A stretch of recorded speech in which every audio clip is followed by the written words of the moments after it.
I'm not pulling on my driveway. We all know what that means. It's time for the Drive to Work at Home edition.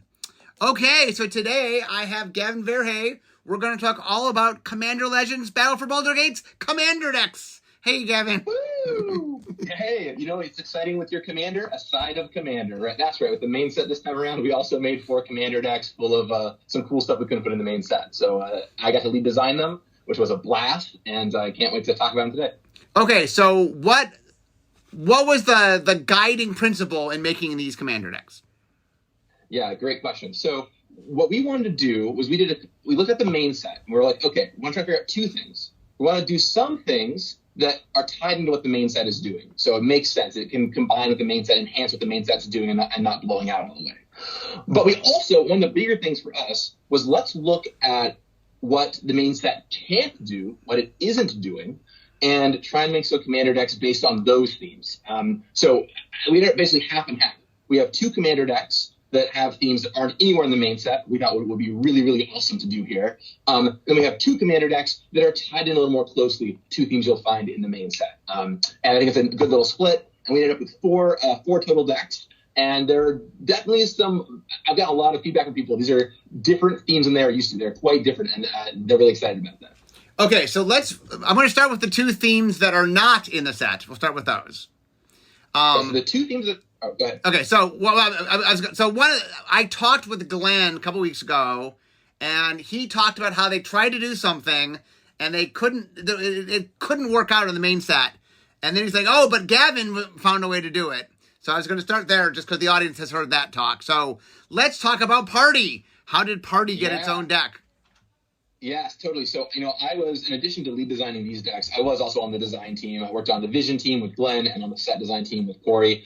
Given that I led the first Commander Legends, it made sense for me to be there as like a guiding hand on some of this.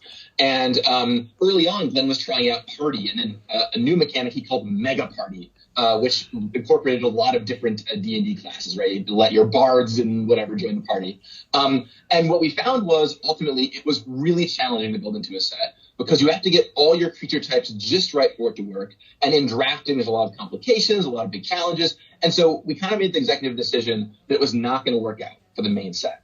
But I thought, well, hey, wait a second. I got these 4 Commander decks, and Party is super resonant, right? In fact, one of the biggest notes I got on Adventures in the Forgotten Realms was, where's Party? It makes so much sense here. So I was like, well, I know what I'm going to do. I'm just going to put Party in as one of the Commander decks. And it slotted in, and everyone loved it immediately. There was no questions. In fact, the only question was, what colors should it be? And the way these decks are all structured is they're all 2-colored decks, because we wanted to use the choose a background mechanic. There's a choose a background partner pair in each of them, which is a new mechanic in the set.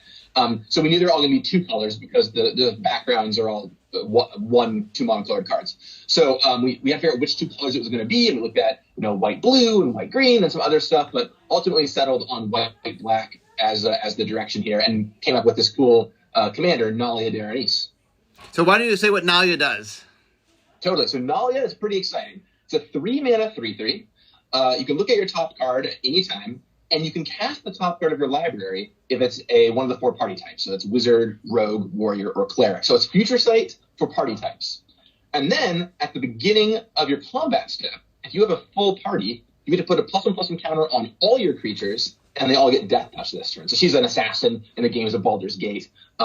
So we want to give her a Death Touch ability to match that. But this card is super exciting to me for a few reasons. First of all, 3-mana Future Sight for your party types. This is really exciting and powerful. A lot of cool stuff that you can build there.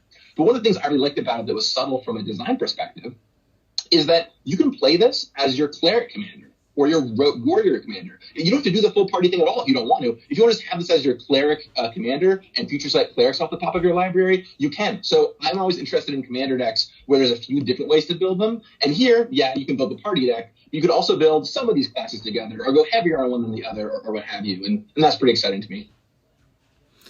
Yeah, white-black is interesting. I mean, one of the things we did way back in original Zendikar Rising was kind of divvy up where all the different creature types were. So did you guys go back and look at Magic's past to see like what colors had the most clerics, rogues, warriors, and wizards? Yeah, we went back and looked, and some colors were going to be more of a challenge than others. Like, for example, in white, there's so few rogues to choose from, right? You don't have a lot of white rogues. So immediately, like from off the bat, we were like, okay, we know we're going to need to make, looking to making some white rogues potentially for this product to help balance that out. But white and black gives a good spread of all 4 types.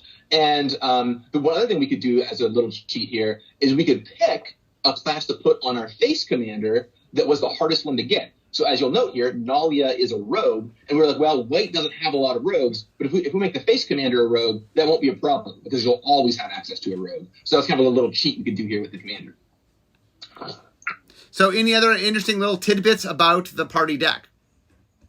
Yeah, well, so there's a few things. First of all, it was the only white deck of our product, and we've been trying to do a lot on the commander side to give white more awesome tools. And so we made some pretty spicy white cards that are in this deck. There's Folk Hero, which is a background. So every deck, like I said, has one background pair. And so you've got Folk Hero, which says it's a background. It says commander creatures you own have, whenever you cast a spell that shares a creature type with this creature, you draw a card. And this ability only triggers once each turn. So it's really good for your creature type matters decks.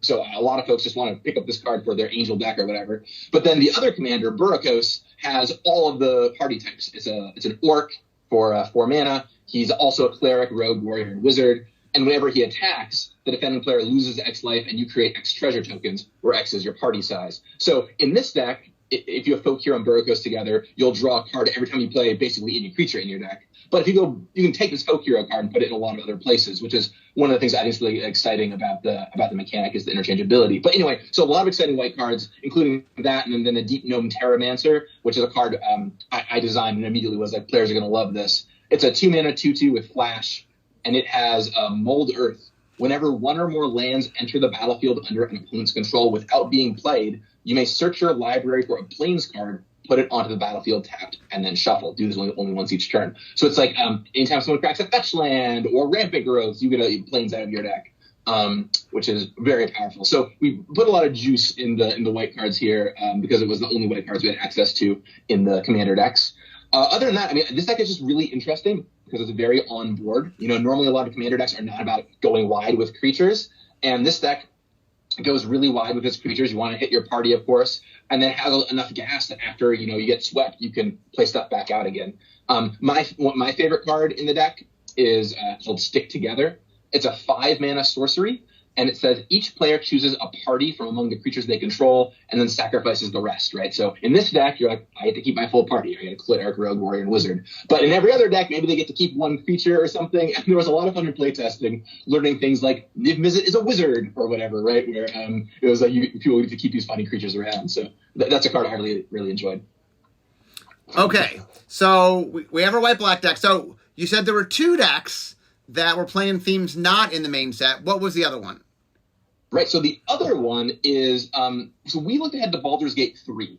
We're thinking about Baldur's Gate 3, and it's not out yet, but if you play through the bit that has been released, the early access pieces of it, you'll know that Mind Flayers play a pretty big role in Baldur's Gate 3.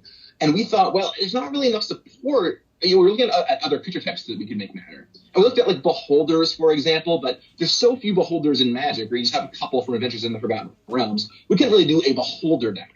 But Mind Flayers in Magic are typed horror. And we thought, okay, Mind Flayers play a big part of Baldur's Gate 3. Horrors is an interesting creature type matters deck we haven't done before. Could we combine those 2 things together and do a blue-black horror commander deck? And we tried it out, and it was pretty fun to build. There's a lot of weird old horrors in Magic history, and a lot of them have to do with milling. So we're like, okay, we'll bring all this together under the banner of this kind of milling blue-black deck with a horror sub-theme. And so it's pretty cool. You can play, like I said, a very wide variety of horrors from throughout Magic. And if you're playing this deck, my biggest tip to you is, even though the face commander, who I'll read off here in a second, mills your opponents, you're not trying to mill them down to 0 cards. You're trying to mill them for some value. And then, your cards will turn on because of it. So to read him off here, he's Captain Negathrod, who, goes between worlds. He's a horror pirate. He's a pretty cool-looking mind flayer. 3 blue-black for a 3/6. He says horrors you control have menace. So, of course, horrors are scary. We thought that was a great line of text. Whenever a horror you control deals combat damage to a player, that player mills that many cards. And then at the beginning of your end step, you choose target artifact or creature in an opponent's graveyard that was put there from their library this turn, and then you put it onto the battlefield under your control. So every turn you get to mill them a little bit. You get to take one cool thing that got milled this turn for yourself, an artifact or creature of your choice. It makes sense. He's a horror pirate. He goes plundering. So and there's that, and then all kinds of other cards in the deck synergize with your opponent milling cards. Okay, very cool. Yeah, it's funny. Horror is very catch-all. We've used it like Magic has. We call them in R&D catch-alls because I don't know what to call it. So it's a beast. I'm not sure what to call it. So it's a horror that we just use, and horror has been one of the catch-alls we've used since the very beginning, very early on. So it's kind of cool to see horrors kind of get their own deck. Right, like for dating the Phyrexian creature type, a lot of things that were Phyrexians were just horrors, right? You look at like Urza Block, there's a lot of those in there. So, it's a very weird melange of creatures, and to me it's part of the charm of Commander, is like, here's a bunch of weird cards you would not normally put in a deck together, but united under Captain Negathrod, they all make sense, which I think is pretty cool. Yeah, anything else cool in the deck that you appreciate?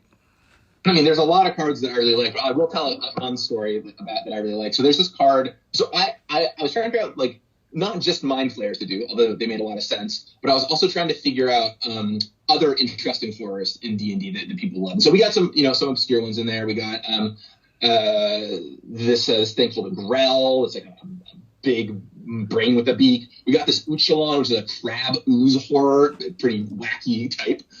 But there's one thing I thought would be awesome. I was like, what would be awesome is if we could do a Dragon Mind Flayer. I wonder if in D&D anywhere there's ever been a Dragon Mind Flayer.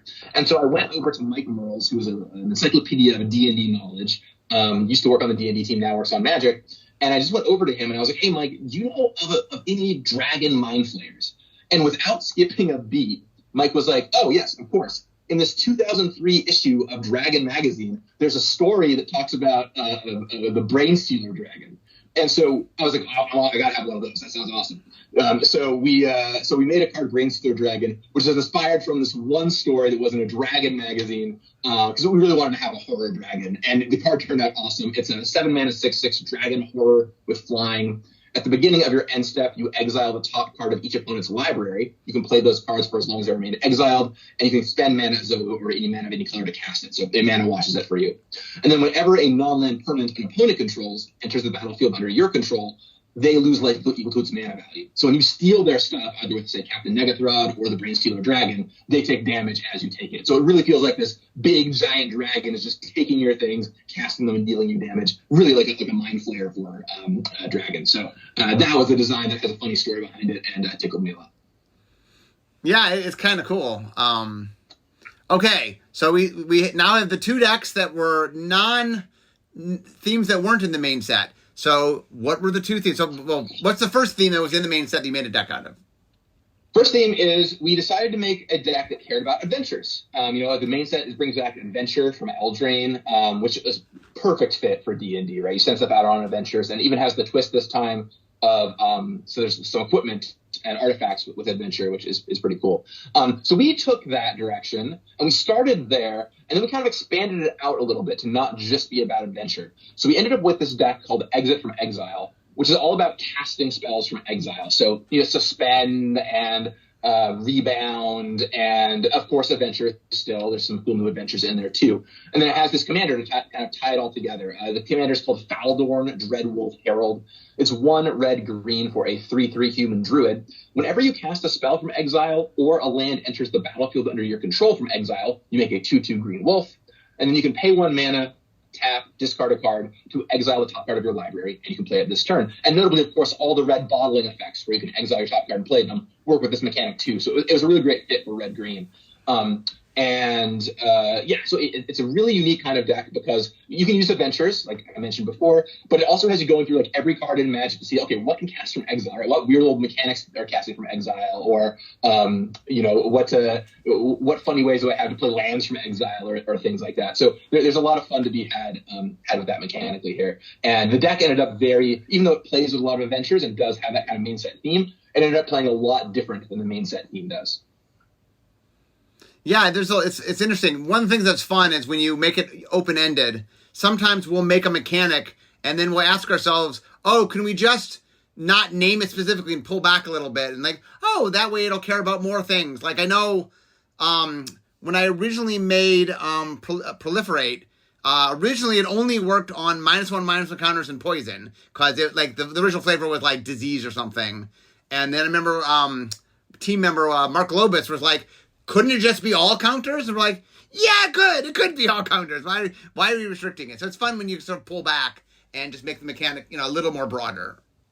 That's a lesson I've definitely learned so many times in design of like, it's when you can have your vision for what you want to do and let the players, do the thing that the set's intending. But Magic has so many different pieces. It's really fun when people get to take it and do entirely different things they never expected, right? That's part of the fun of the game. So your Proliferate example is great. And here, like, yeah, you can do what the deck is telling you to do, or you can go find whatever your weird old card is and do it with that too. So any particular cards in this deck that you sort of strike your fancy? My favorite part of this deck was just finding those old mechanics to do as one-ofs. One of the cool things about Commander decks is we can use whatever mechanics we want. I guess maybe not banding, right? But for the most part, whatever mechanics we want. And so going back through the history of old mechanics, we made a new adventure, of course. We made a new suspend card. We made this card called Adventure Forth. It was one of my favorites. It's 3 and a G for sorcery, where you exile cards from the top of your library until you hit a land. You put the land into play, the rest on the bottom, and then you exile Adventure Force with 3 time counters, and it has to spend 3 for 2 mana. So it just every 3 turns, it's just going to cast from exile and get you another land. And this is modeled after a cycle from Future Sight, right? This recurring cycle that you've had in Future Sight. And then we started doing a Commander super cycle of these. So we did a blue one and a red one already in previous Commander decks that are resuspending. And then we did this one here as the green entry in that cycle. Okay, I'll tell a real quick story where that mechanic came from, just because you're hearing about something that I made long ago. Is we originally there's this an unglued. There's this card's called the Double Cycle, where you get to do something now and something next game.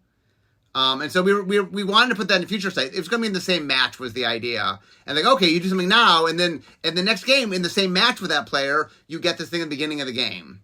And Digital came back to us and were like, we literally can't program that. Our games can't see each other. Like it's not even like it would take a lot of work. We physically can't do it. And so like, okay, well how, because it was Future Sight, right? How do we sort of make things where you predict the future? And then we came up with the idea of, maybe we can use suspend and like we loop it so like it's just always going off. And so that mechanic came out of it just not being able to do the thing we wanted to do first. And that was kind of our workaround to find another way to sort of like, play things in the future. That's a really fun story. I didn't know the history of those cards, actually. I remember when I was a player when Future Sight came out, and they really tickled me at the time. I thought it was cool to have a card that just slowly, every 3 turns, you get to come off of suspend, right? And there was a lot of fun to be had with those. One thing I love about the cycle that we're making here is I just love making super cycles across Magic products. It's a fun little thing I like to do. So of course, like you've got the blue, red, and green ones now, and now players are speculating, what are the black and white ones going to do, right? So there's some fun there. And then finally, just one more card I want to call out is, another mechanic we tapped into is actually a recent one, Foretell, right? Foretell casts from exile. We just did it in Kaldheim. So we have this card called Green Slime. It's one of my favorites in our set. It's a 2 green for a 2/2 flash. And it's got Foretell for a G, so you can set it off to the side for 2 mana and cast it later for just single green mana. And when Green Slime enters the battlefield, you counter an activated or triggered ability from an artifact or an enchantment. And if it counters a permanent ability, you get to destroy that permanent. So it's very much like your opponent activates their thing, and you're like, surprise, the green slime drops down and gets you. Which if you've ever played D&D for, I guess, a long enough time, you have probably encountered a green slime that has dropped onto you in a dungeon and eaten your armor or something like that. So it was a great flavor fit, but also a very unique thing for green to do, right? Green doesn't get a lot of countering abilities. But this was the way we could do it where it felt green to do. Yeah, is this the first time? I know green has countered activated abilities before. Usually it's on artifacts. Has it done enchantments before? It might have. I don't remember. I don't know if it's done enchantments before. I think there's a dragon in this very set, actually, that has an adventure side where you get to counter an activated triggered ability. But in this bind is a card I always think about, which maybe counters an activated ability from invasion.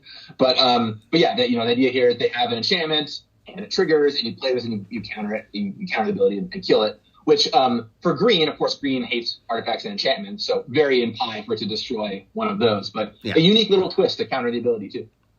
Okay, so let's get on to the 4th deck. So what was the theme of the fourth deck? The fourth deck. Okay. So the fourth deck, the main set has 3 different dragon themes. So Teamer, green, red, blue in the main set is all about dragons. And then when you're drafting the set, both green, blue, red, and blue, Red, green. and green, red are all about dragons. And it's pretty cool, actually, because D&D is one of the few places where you have a world with small dragons, right? There are dragonborn running around. So you can actually have non-flying dragons. You can build 3 different kinds of dragon decks. So we thought, we started from a place of like, okay, well, let's think about doing a dragon deck. Maybe there's something interesting here. And what we found was we've done a couple dragon decks already. And literally with the last D&D set of decks, we did a dragon deck too. So we're like, well, okay, well, let's table the dragon deck thing for a second.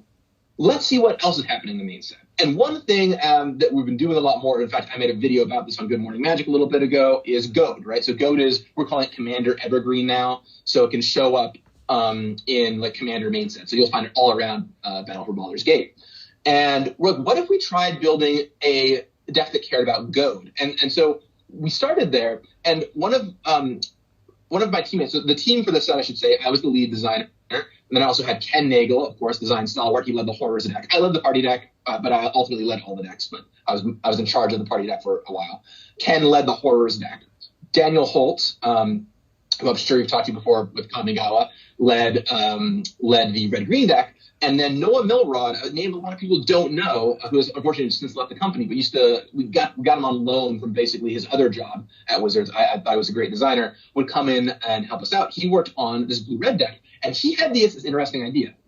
Instead of making the deck about Goad, like specifically the word Goad, what if we made it about creatures that had to attack? And I actually had to rework with Jess Dunks, our rules manager, to get this card to work. But the front basic commander, I'll read it off to you, and then I'll explain what I mean. It's Furkrog, Cunning Instigator, 3 blue-red for a 3/3 dragon.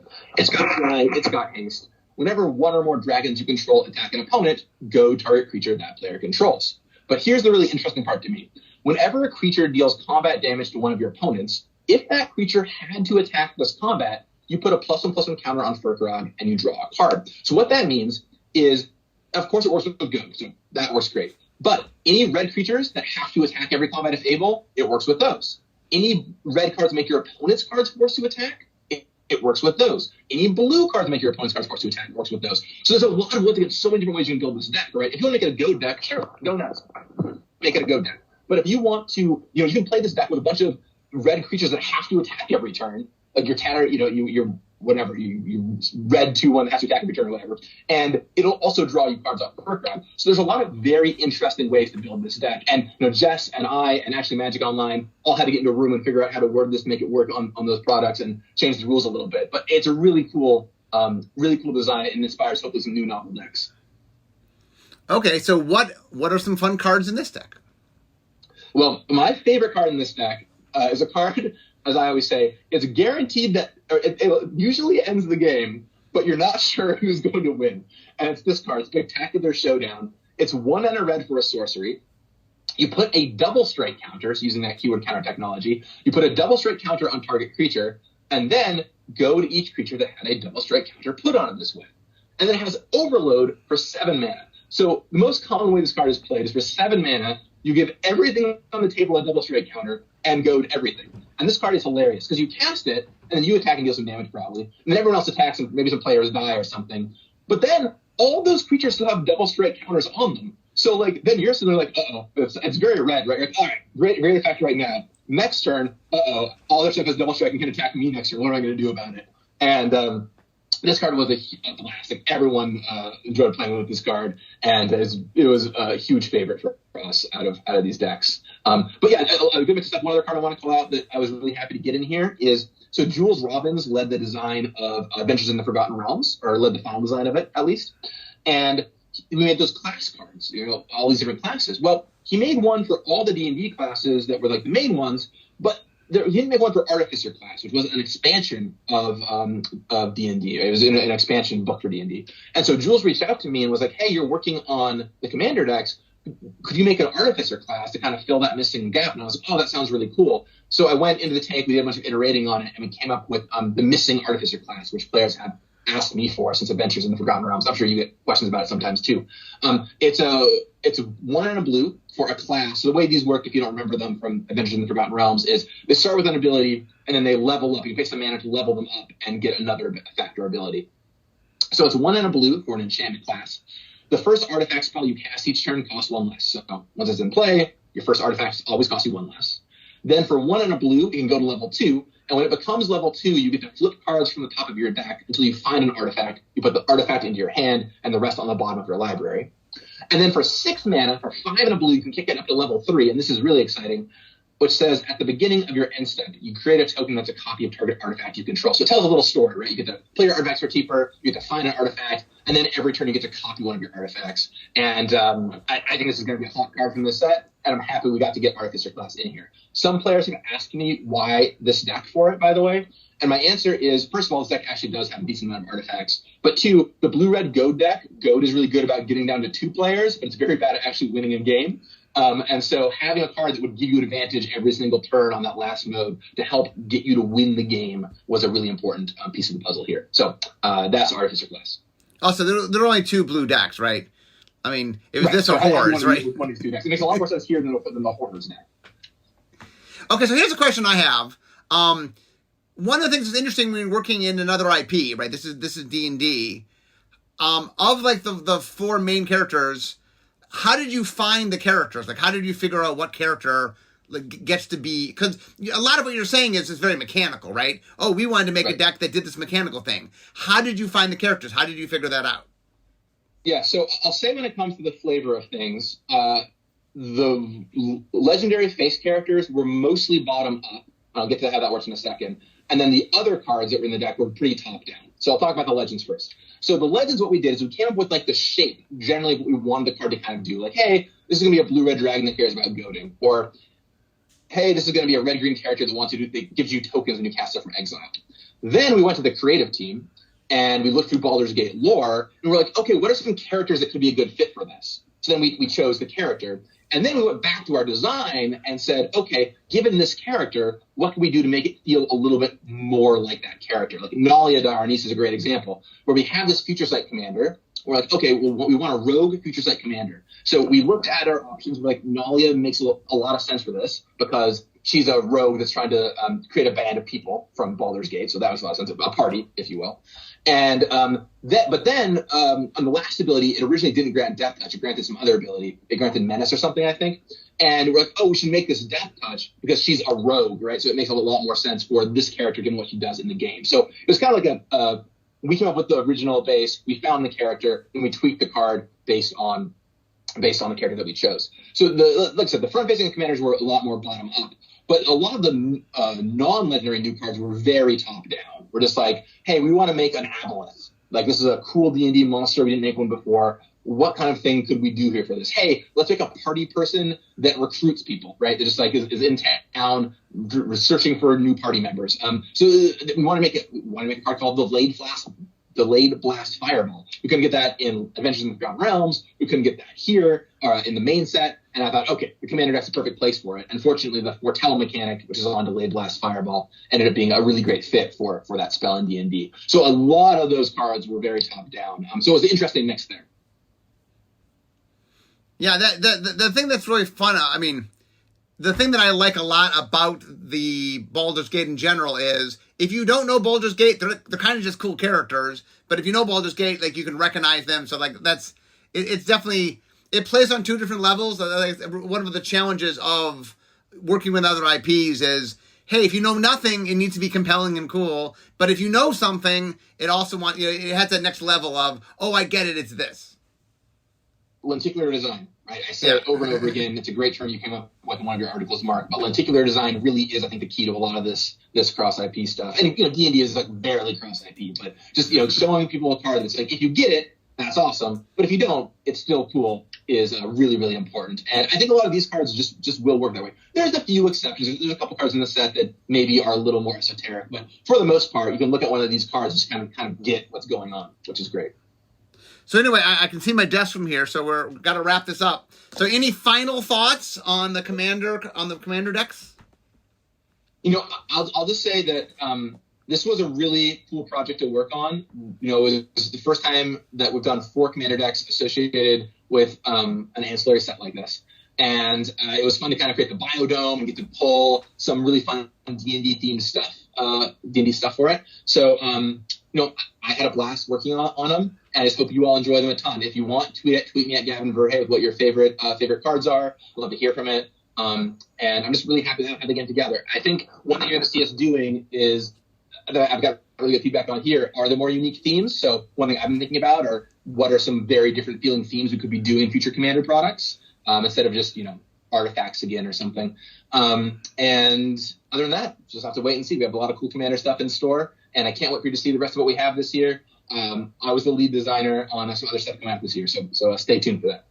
Yeah, one of the things that's very fun is I was in the pit the other day, and I'm just hearing them play a game on a future product that no one knows about. But it was clear the themes were very, very different from anything I've heard before. So there definitely is a lot of really cool and crazy stuff coming. So yeah, for sure. Yeah, it is really an exciting time to be a Magic player. Like, there's some neat stuff going down the pipeline. I can't wait to tell you all about it, but that's for another podcast, I suppose.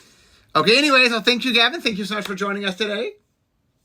Oh, my pleasure to be here. Anytime you want me back, Mark. Always happy to drive from our desks to not work with you. But guys, I can see my desk, so we all know what that means. This is the end of my drive to work. So instead of talking magic, it's time for me to be making magic. So thanks, Gavin, for being with us. And all Talk with you all soon. I'll see you all next time. Bye-bye.